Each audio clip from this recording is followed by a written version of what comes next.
मेरे साथी महाविद्यालय के समस्त विद्यार्थी और बाहर से पधारे सभी अतिथियों का आज के इस पावन पर्व पर हार्दिक अभिनंदन है।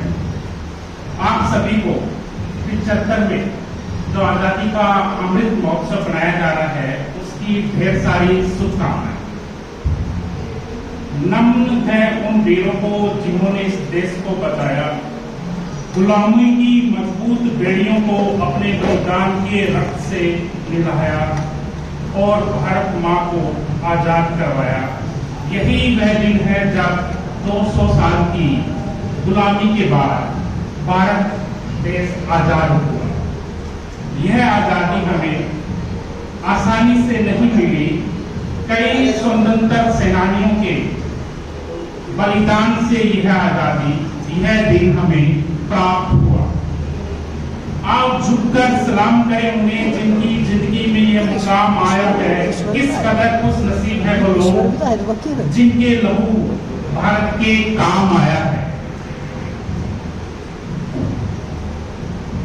महाविद्यालय के इस प्रांगण में मौजूद जो भी यहाँ उपस्थित है, अपना इस 75वें आजादी के अमृत महोत्सव पर विचार व्यक्त करना चाहते हैं, उनका हार्दिक स्वागत है। जो भी अपने इस महान पर्व पर विचार व्यक्त करना चाहते हैं उनका स्वागत है।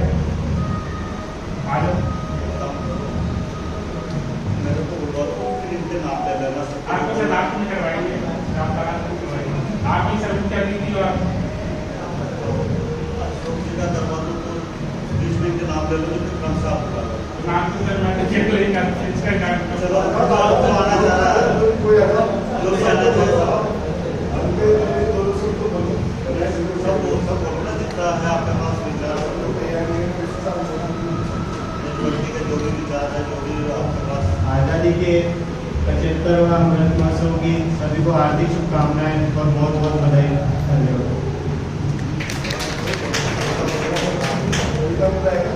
धन्यवाद।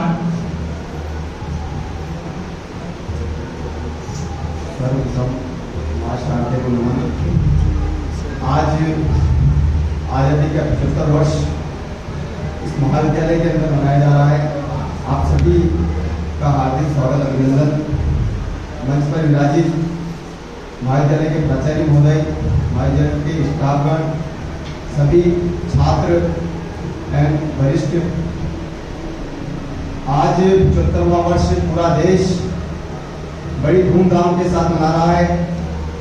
ये सिर्फ आज़ादी 75वां वर्ष इसलिए आज़ादी का वर्ष नहीं है कि हमें सिर्फ एक आज़ादी मिलकर के हम 75 वर्षों में प्रवेश कर रहे हैं, लेकिन हमारे उन वीर शहीदों ने, जिसको हम समय समय पर नमन करते हैं, समय समय पर याद करते हैं, उन शहीदों के लिए एक गर्व का विषय है कि जिन्होंने अपना बलिदान देकर के, जिन्होंने फांसी पर झूल करके अपनी खुद के जीवन को समर्पित करके आज इसकी चैन की सांस जो हम पूरा देश ले रहा है, ऐसे शहीदों को नमन करता हूं। और जिसकी वजह से हम आज 75वां वर्ष मना रहे हैं, बड़ी धूमधाम से पूरा देश गर्व के साथ एक गली गली कोने कोने में हर घर के अंदर आज 75वां वर्ष जो देश के उत्सव के रूप में, जिसको हम एक पारिवारिक उत्सव मनाते हैं, ऐसे उत्सव के रूप में पूरा देश मना रहा है। ऐसे 75 वर्ष को आजादी दिलाने में हमारे देश के जो शहीद हुए, जो हमारे देश के आजादी दिलाने में जो महानुभावों का जो योगदान रहा है, जिन्होंने पूरे तन मन और अपना जो पूरा जीवन समर्पित कर दिया है, ऐसे व्यक्तियों को मैं इस मंच से नमन करता हूं। जय हिंद, जय भारत। धन्यवाद। आपने बहुत ही अच्छी अभिव्यक्ति दी, बताया कि जो 75वां अमृत महोत्सव बनाया जा रहा है, क्यों बनाया जा रहा है, उसकी महत्ता के बारे में बताया। धन्यवाद। इसी क्रम में मैं मेरे संकाय सदस्य डॉक्टर अशोक पाटीदार को आमंत्रित अपने इस महान पर्व पर अभिव्यक्ति व्यक्त करें। डॉक्टर अशोक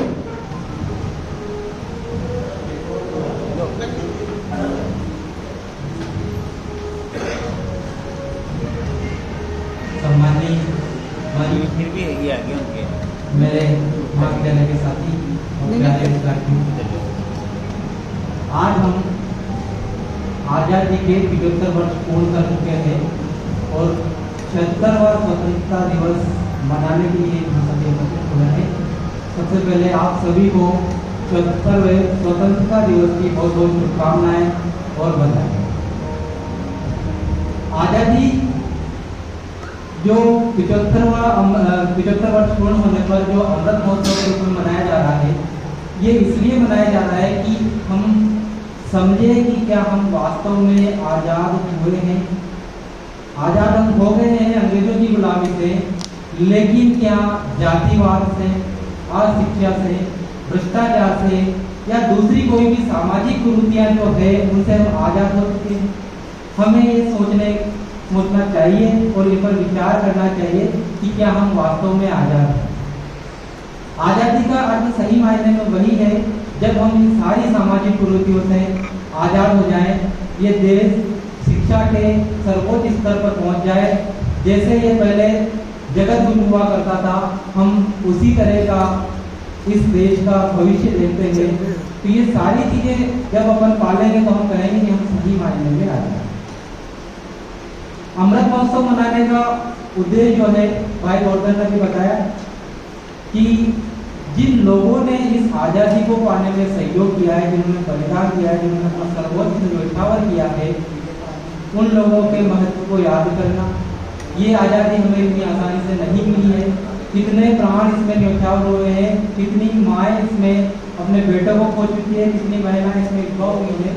उन सभी के महत्व को याद करने के लिए ये जो पूरा वर्ष था, इसको हमने 75 वर्ष पूर्ण होने पर आज़ादी के अमृत महोत्सव के रूप में मनाया।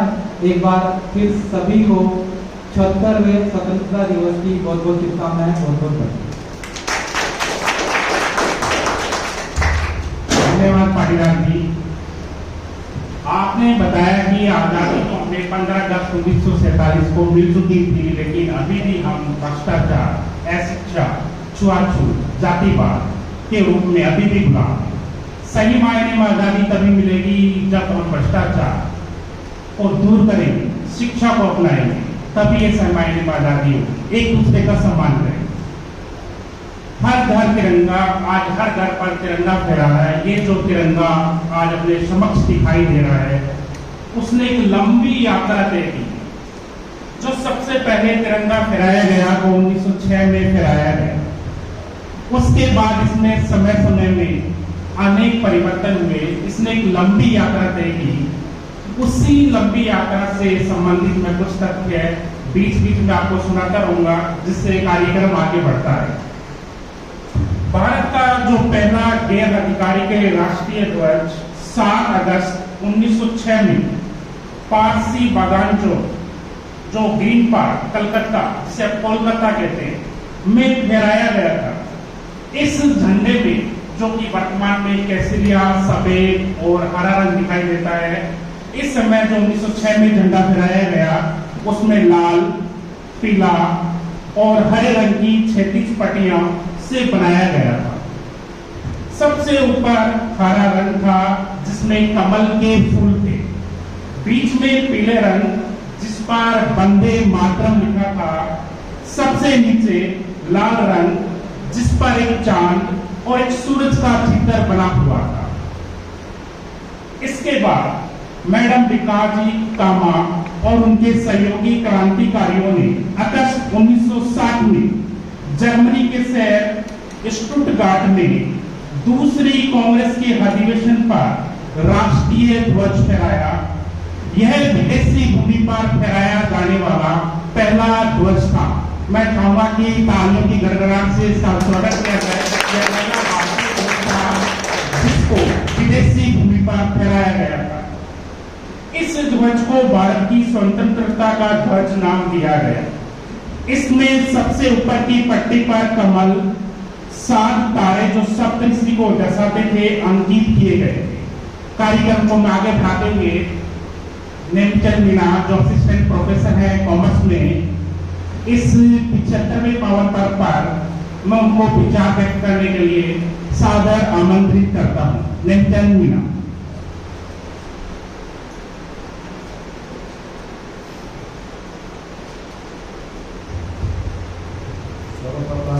मैं माँ साहब को नमन करता हूँ। सर्वप्रथम मैं माँ साहब को नमन करता हूँ उन अमर बलिदानी शहीदों की, जिनकी वजह से आज हम आज़ादी का अमृत महोत्सव मना रहे हैं।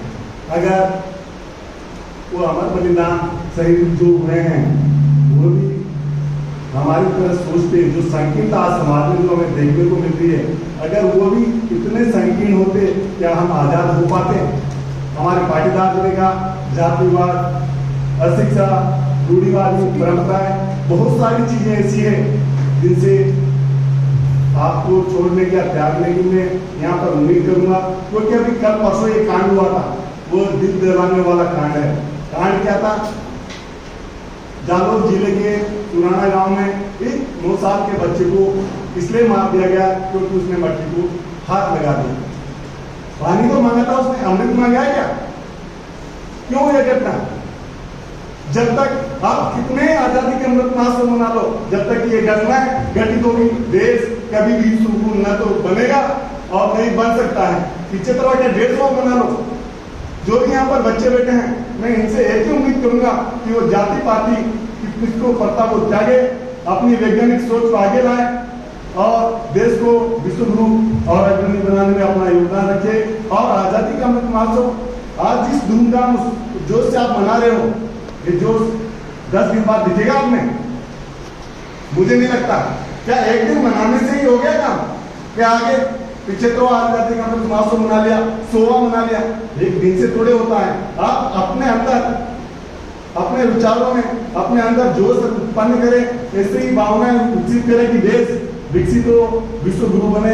ऐसी शुभकामनाओं के साथ में आपको आजादी के अमृत महोत्सव की हार्दिक शुभकामनाएं और बधाई देना चाहूंगा।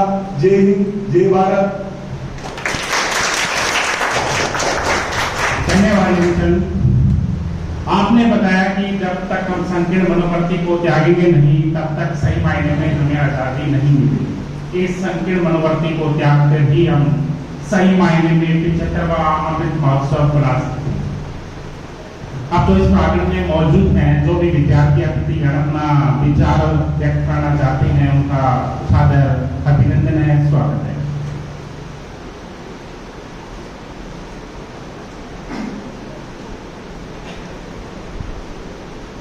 सर्वप्रथम मां शारदा को नमन। आप सभी को स्वाधीनता के 75वें अमृत महोत्सव की हार्दिक शुभकामनाएं। जैसा कि सर ने बताया कि हम जातिवाद और भ्रष्टाचार से विरोध में, जब तक वो नहीं होगा तब तक आज़ादी का 75वां अमृत सही से नहीं मना पाएंगे। लेकिन यह कब चेंज आएगा? जब हम युवा आगे बढ़ेंगे, तभी तो हम इसमें परिवर्तन ला पाएंगे। युवा वायु की तरह तेज और धीरे। जब तक हम परिवर्तन नहीं करेंगे, तब तक हमारा देश सही मायने में आज़ादी नहीं होगा। हमें परिवर्तन की आवश्यकता है। हम जैसे युवा विद्यार्थी आगे परिवर्तन करेंगे देश में, तभी हमारा देश विश्व गुरु बनेगा। धन्यवाद। आपने बताया कि जब तक युवा सही मायने में जागृत नहीं होगा, तब तक आजादी का सही मायने में कोई महत्व नहीं। धन्यवाद। राष्ट्रीय ध्वज से रिलेटेड एक और तथ्य है।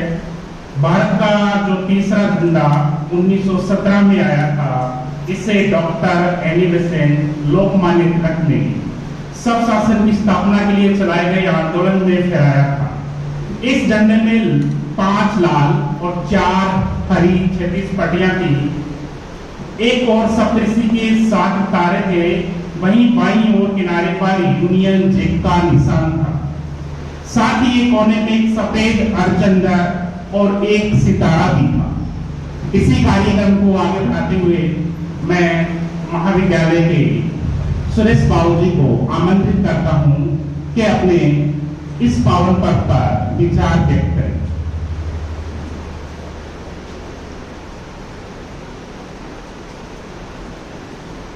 श्री महाराष्ट्र महोदय, सम्मानीय मंच और पधारे हुए नागरिक बंधुओं और छात्रों, 75वें आजादी महोत्सव पर आप सभी को हार्दिक बधाई और शुभकामनाएं।